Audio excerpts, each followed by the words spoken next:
کہ مولانا تم نے کبھی عشق کی دکان دیکھی ہے؟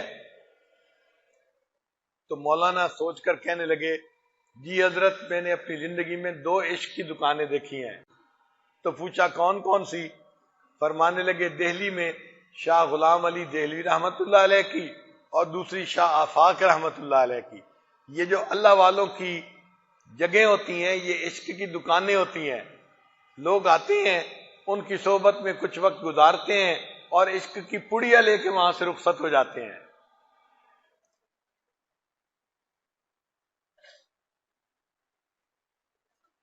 ہم نے اپنے حضرت مرشد عالم رحمت اللہ علیہ کو دیکھا، لوگ آتے تھے، تھوڑا وقت ان کے ساتھ گزارتے تھے اور ان کی صحبت کے فیض کی وجہ سے اللہ کی محبت میں ڈوب کے جاتے تھے۔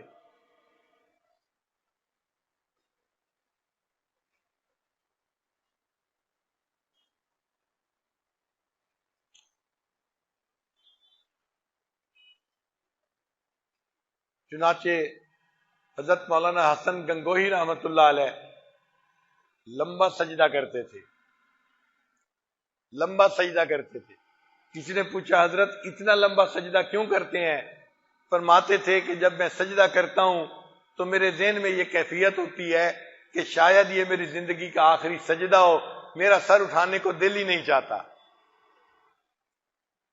حضرت مولانا یحییٰ رحمت اللہ علیہ جو حضرت شیخ الحدیث رحمت اللہ کے والد گرامی تھے وہ بھی لمبا سجدہ کرتے تھے۔ تو کسی نے پوچھا کہ حضرت آپ اتنا لمبا سجدہ کیوں کرتے ہیں؟ تو حضرت نے فرمایا کہ جب میں سجدہ کرتا ہوں مجھے یوں محسوس ہوتا ہے میں نے اپنے محبوب حقیقی کے قدموں پہ سر رکھ دیا، میرا سر اٹھانے کو دل ہی نہیں چاہتا۔ کاش کہ اللہ ہمیں بھی ایسے سجدے کرنے کی توفیق عطا فرمائے۔ حضرت حاجی امداد اللہ مہاجر مکی رحمۃ اللہ کے پاس ایک نوجوان آیا اور اس نے بیٹھ کے جنت کا تذکرہ چھیڑ دیا اور بہت دیر تک وہ حور و قصور کی باتیں کرتا رہا، جنت کے مکان ایسے ہوں گے، جنت کی حوریں ایسی ہوں گی، کھانا پینا ایسا ہوگا۔ حضرت اس کی بات سنتے رہے۔ جب اس نے بات مکمل کر لی تو حضرت حاجی صاحب فرمانے لگے کہ بھائی اگر قیامت کے دن اللہ نے ہم پر رحمت کی نظر فرما دی تو میں تو اللہ کی خدمت میں عرض کروں گا اللہ مجھے اپنے عرش کے نیچے مصلی کی جگہ عطا فرما دیجیے۔ مجھے حور و قصور سے کوئی واسطہ نہیں، مجھے تو عرش کے نیچے مصلی کی جگہ چاہیے تاکہ میں اللہ کی عبادت کر سکوں۔ ان کو عبادت میں کتنا مزہ آتا ہوگا۔ حضرت شیخ الحدیث رحمۃ اللہ فرماتے ہیں شیخ عبد الواحد رحمۃ اللہ علیہ کے سامنے تذکرہ ہوا کہ جنت میں نماز نہیں ہوگی تو رونے لگ گئے۔ کسی نے کہا کہ حضرت روتے کیوں ہیں؟ فرمانے لگے اگر جنت میں نماز نہیں ہوگی تو پھر جنت جانے کا مزہ ہی کیا آئے گا؟ اگر جنت میں نماز نہیں ہوگی تو جنت میں جانے کا مزہ ہی کیا آئے گا؟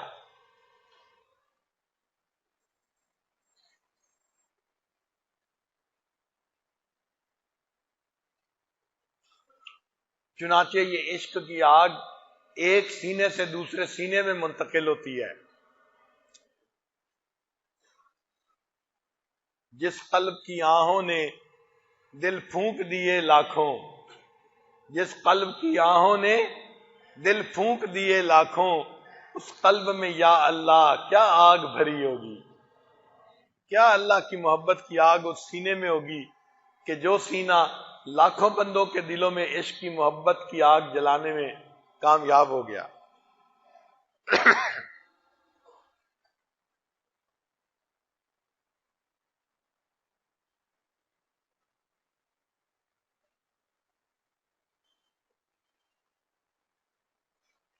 جس بندے کو اللہ کی محبت نصیب ہو جاتی ہے ایک فائدہ یہ بھی ہے کہ اس کو تمام روحانی بیماریوں سے شفا حاصل ہو جاتی ہے۔ عشق انسان کے اندر سے تکبر نکال دیتا ہے، حسد، کینہ، بغض، یہ ساری چیزیں شہوات نکال کے رکھ دیتا ہے۔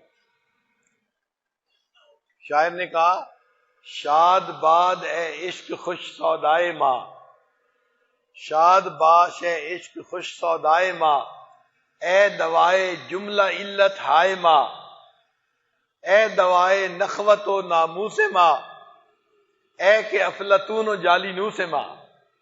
یہ عشق ایسا افلاطون اور جالینوس ہے کہ ساری بیماریوں کو مٹا کے شفا دے کے رہتا.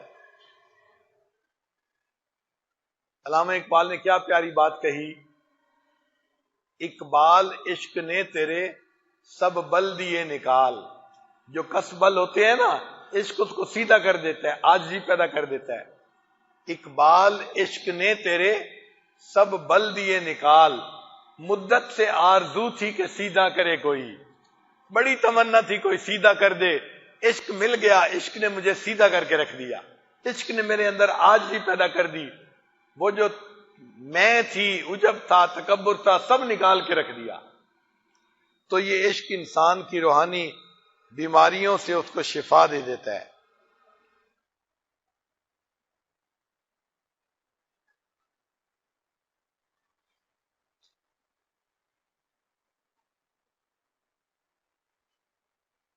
قرآن مجید میں عشق کا لفظ استعمال نہیں ہوا، محبت کا لفظ استعمال ہوا ہے. کیونکہ عاشق جو ہے نا وہ دیوانہ ہوتا ہے، یعنی محبت جب شدید ہو جاتی ہے تو اس کیفیت کو عشق کہتے ہیں. اور جب محبت شدید ہو جائے تو بندہ اپنے بس میں نہیں رہتا، وہ چاہتا ہے کہ اپنی مرضی کو پورا کرے. لہذا عاشق جو ہے نا اس میں دیوانگی ہوتی ہے، اور محبت جو ہے اس میں محبوب سے تعلق تو ہوتا ہے، مگر وہ اپنے محبوب کی پسند کو پسند کرتا ہے، محبوب کی جو ہے پسند کے اوپر قربان ہوتا ہے. وہ چاہتا ہے محبوب مجھے جس حال میں رکھے میں اسی حال میں اچھا ہوں. نہ تو ہجر ہے اچھا، نہ وصال اچھا ہے، یار جس حال میں رکھے وہی حال اچھا ہے. تو محبت کی یہ کیفیت ہوتی ہے. اور عاشق جو ہے وہ تو بس محبوب کا خیال نہیں کرتا، اپنی مرضی کرتا ہے. اس لیے یہ قرآن مجید کا اعجاز ہے کہ عشق کا لفظ استعمال نہیں ہوا. ہاں اللہ رب العزت نے اشد محبت کا لفظ استعمال فرما دیا تاکہ مومن سمجھ جائیں کہ محبت میں شدت مطلوب ہے، اور جب محبت میں شدت ہوتی ہے پھر انسان کو محبت کا صحیح مزہ آتا ہے.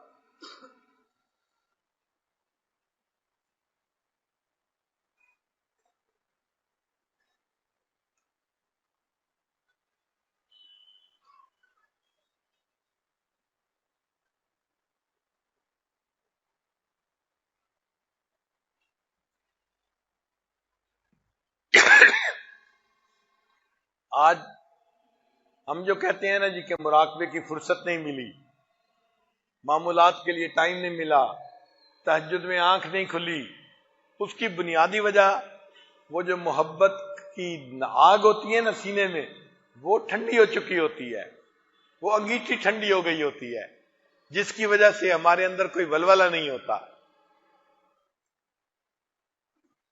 علامہ اقبال نے کہا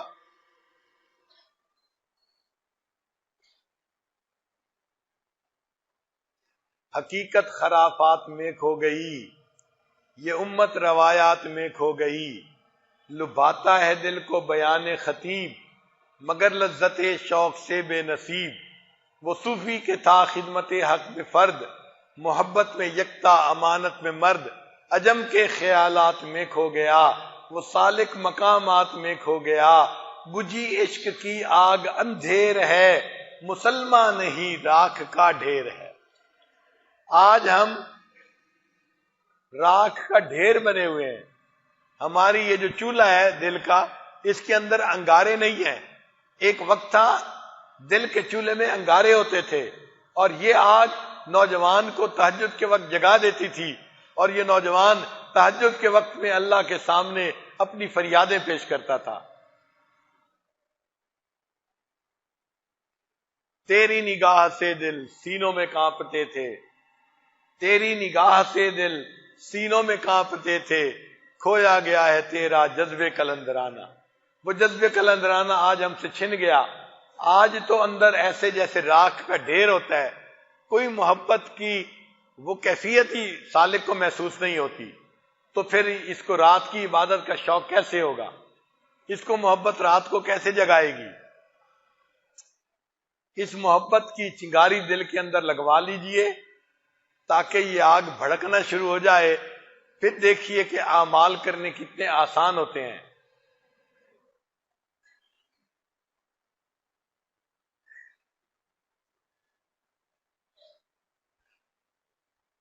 اگر ہمیں دنیا اور آخرت کی تمام نعمتیں دے کر بھی اللہ کی محبت نصیب ہو جائے تو بھی یہ سستا سودا ہے. دنیا اور آخرت کی تمام نعمتیں دے کر پھر محبوب کا وصل نصیب ہو جائے تو بھی سستا سودا ہے. چنانچہ فارسی کے کچھ عجیب اشعار ہیں.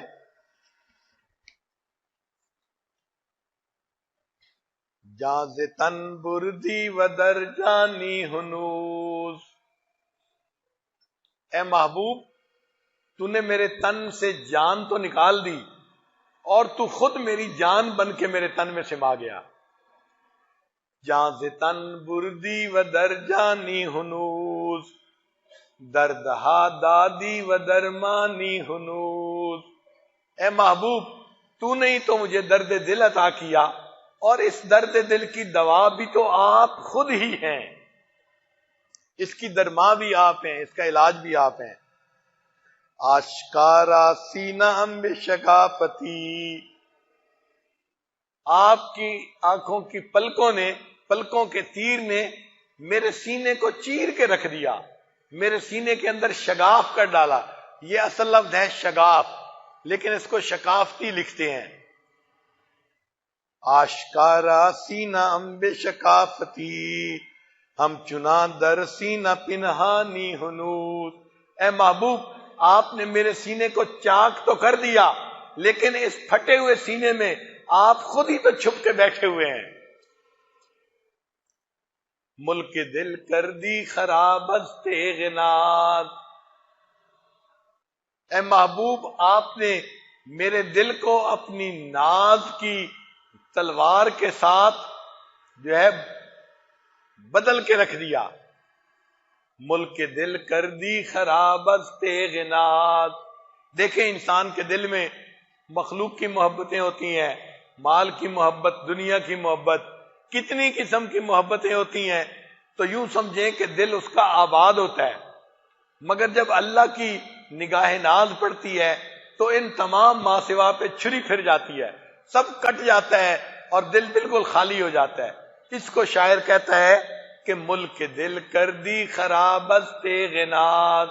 اے محبوب، آپ نے ناز کی تلوار سے میرے دل کو ویران کر دیا. وَأَنْدَرِي ویران سلطانی ہنود. اور اس ویرانے میں اے محبوب ابھی بھی حکمرانی تو آپ ہی کی ہے، اس ویرانے میں آپ ہی حکمران اور بادشاہ بن کے بیٹھے ہوئے ہیں. اور آخری شعر ہے، فرماتے ہیں قیمت خود ہر دو عالم گفتئی. اے محبوب، آپ نے اپنے وصل کی قیمت دو عالم بتائی ہے کہ دنیا اور آخرت کی تمنائیں دل سے نکال دو، تب مجھے میرا وصل تمہیں نصیب ہوگا.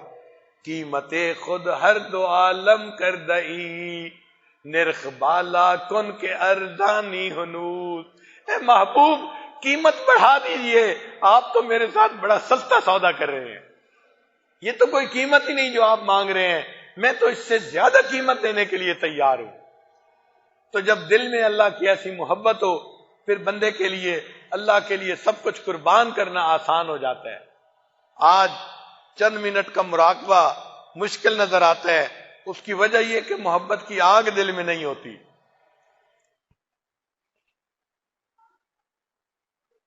حضرت مولانا جامی رحمت اللہ علیہ نے کچھ اشعار لکھے ہیں فارسی میں،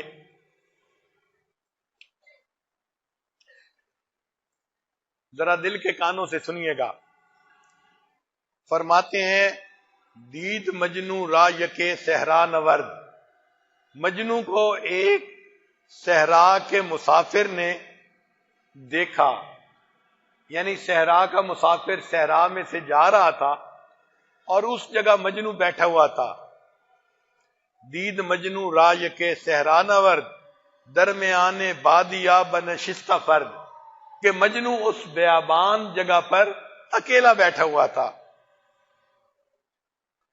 ساختہ بریک دے انگشتہ قلم، مجنو نے اپنی انگلی سے قلم بنائی ہوئی تھی اور وہ بیٹھا ہوا ریت کے اوپر کچھ لکھ رہا تھا۔ می زند حرفی پہ دستے خود رقم، اپنے ہاتھوں سے اپنی انگلی کو قلم بنا کے ریت کے اوپر کچھ لکھ رہا تھا۔ گفت اے مجنون شیدا چیست این، اس صحرا نورد نے کہا اے مجنون شیدا یہ تم کیا کام کر رہے ہو؟ می نویسی نامہ این کیست این، کہ تم یہ خط کس کے نام لکھ رہے ہو؟ تم اپنی انگلی کو قلم بنا کے اور ریت کو کاغذ بنا کے جو لکھ رہے ہو، تو یہ نامہ یہ خط تم کس کے نام لکھ رہے ہو؟ ہر چخواہی در سوادش رنج برد، بعد سر سر خواہدش حالی سترد۔ اے مجنو تم اس کو لکھنے کے لیے جتنے بھی جتن کاٹو گے، تم یہاں سے ہٹو گے اور بعد سر سر یہ انگلی سے لکھے ہوئے نشانوں کو مٹا کے رکھ دے گی، تو کوئی اس کو پڑھ بھی نہیں سکے گا۔ تمہارا یہ خط لکھنے کا فائدہ کیا ہوا؟ کہ بلوہ ریگ باقی ماندشش، تا کستیگر پس از تو خواہدش۔ جب تمہارا یہ نامہ کوئی پڑھ ہی نہیں سکے گا تو تمہارا نامہ لکھنے کا کیا فائدہ؟ اب اس بات کو سن کے مجنو نے آگے جواب دیا، کہتا ہے گفت مشق نام لیلی می کنم، کہتا ہے کہ اے پوچھنے والے میں تو لیلا کا نام بار بار لکھ کر اس کی مشق کر رہا ہوں۔ گفت مشق نام لیلی می کنم، خاطر خود را تسلی می کنم، اور لیلا کا نام لکھ لکھ کر میں اپنے دل کو تسلی دے رہا ہوں۔ می نویسم نامہ اول ز قفا، می نگارم نام عشق و وفا، میں لیلا کا نام لکھ کر عشق و وفا کی ایک داستان لکھ رہا ہوں۔ نیست جد نامی ازو در دست من، میرے ہاتھ میں لیلا کے نام کے سوا اور کچھ نہیں ہے، میں لیلا کو تو نہیں پا سکتا مگر لیلا کا نام تو میں لکھ سکتا ہوں جو میرے ہاتھ میں ہے۔ میں لیلا کا نام لکھ لکھ کے اپنے دل کو تسلی دے رہا ہوں۔ زاں بلندی یافت قدر پست من، اس کی وجہ سے تو میرے گرے ہوئے وجود کو بلندیاں ملی ہیں۔ نا چشیدہ جرعی از جام او، جب تک میں اس کے وصل کی شراب نہ پی لوں، عشق بازی می کنم با نام او، میں اس وقت تک لیلا کے نام کے ساتھ اپنی محبت کا اظہار کرتا رہوں گا۔ تو بھئی جب تک ہمیں اللہ تعالیٰ کا وصل نصیب نہیں ہوتا، ہم بھی اللہ کے نام سے اپنی محبت کا اظہار کریں۔ یہ جو مراقبہ ہوتا ہے اس میں دل پہ اللہ کا نام بار بار لیا جاتا ہے۔ یہ مولانا روم رحمت اللہ علیہ اس واقعے پر فرماتے ہیں، عشق مولا کہ کمد لیلا بود، اے دوست کیا مولا کا عشق لیلا کے عشق سے بھی کیا گزرا ہے کہ لیلا کا چاہنے والا تو اس کے نام سے لطف پاتا ہے اور تمہیں اللہ کا نام لینے کے لیے فرصت نہیں ملتی۔ کیا اللہ کا عشق لیلا کے عشق سے بھی کیا گزرا ہے؟ اللہ تعالی ہمارے دلوں کو اپنے عشق سے منور فرما دے اور ہمارے دلوں کو اپنی محبت سے لبریز فرما دے۔ وآخر دعوانا ان الحمد للہ رب العالمین۔